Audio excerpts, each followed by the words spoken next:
6 నెలల్లో కాంగ్రెస్ పార్టీపై ప్రజలు తిరగబడతారని మాజీ మంత్రి కేటీఆర్ ఆరోపించారు. మహబూబ్ నగర్ పార్లమెంటు సన్నాహక సమావేశంలో కేటీఆర్ కాంగ్రెస్ బీజేపీ పార్టీలపై ఫైర్ అయ్యారు. కాంగ్రెస్ బీజేపీ కుమ్మక్క రాజకీయాలను ప్రజలకు వివరించాలన్నారు. బీజేపీ జాతీయ ప్రధాన కార్యదర్శి బండి సంజయ్ స్వయంగా కాంగ్రెస్ బీజేపీ కలిసి బీఆర్ఎస్ను ఓడించాలని బొందపెట్టాలని పిలుపునిస్తున్నారని మండిపడ్డారు. 13 లక్షల కోట్ల రూపాయలు దోచిన ఆదాని డబ్బులు అంతా ప్రధానమంత్రికి బీజేపీకి పోతాయని రేవంత్ రెడ్డి ఎన్నికలకు ముందు అడ్డగోలుగా మాట్లాడారని కేటీఆర్ ఆగ్రహం వ్యక్తం చేశారు.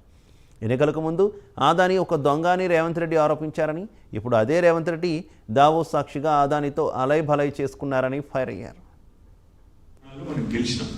అంటే సరిగ్గా 3వ వంతు 119లో 39 అంటే సరిగ్గా 3వ వంతు. అంటే జనమేమి మననేదో తీసవతల పారేది, వీళ్ళు పనికిరారు అన్నట్టు ఇంకోటి అన్నట్టు తీసైతే పాడేది.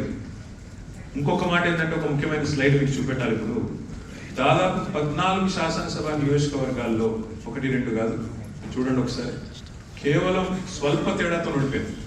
అది తేడా కాదు, 2 నుంచి 4% తేడాతో నడిపోయింది. 2 కూడా కాదు, 0.5% నుంచి 4% కంటే తక్కువ ఓట్లతో నడిపోయింది. అందులో మీరు జుక్కలు కనుక తీసుకున్నట్టయితే 1152 ఓట్లతో నడిపోయాను. ఆదిలాబాద్ 6300, తాండూరు 6500, కామారెడ్డి 6700, షాద్ నగర్ అది కూడా మీ పార్లమెంట్ పరిధిలోనే 7128 ఓట్లు, పరకాల 7900, నారాయణపేట అది కూడా మీ పార్లమెంట్ నియోజకవర్గంలోనే 7900. అంటే ఒక్క మహబూబ్ నగర్ పార్లమెంట్ నియోజకవర్గ పరిధిలోనే 3 సీట్లు, అటు దేవరగద్ర కావచ్చు, ఇటు నారాయణపేట కావచ్చు, షాద్ నగర్ కావచ్చు, అత్యల్పంగా 0.5 నుంచి 2% తేడాలోనే మనం ఓడిపోయినాం తప్ప మన మీద పేద తీసవతల వాడేసరి మన ప్రజలు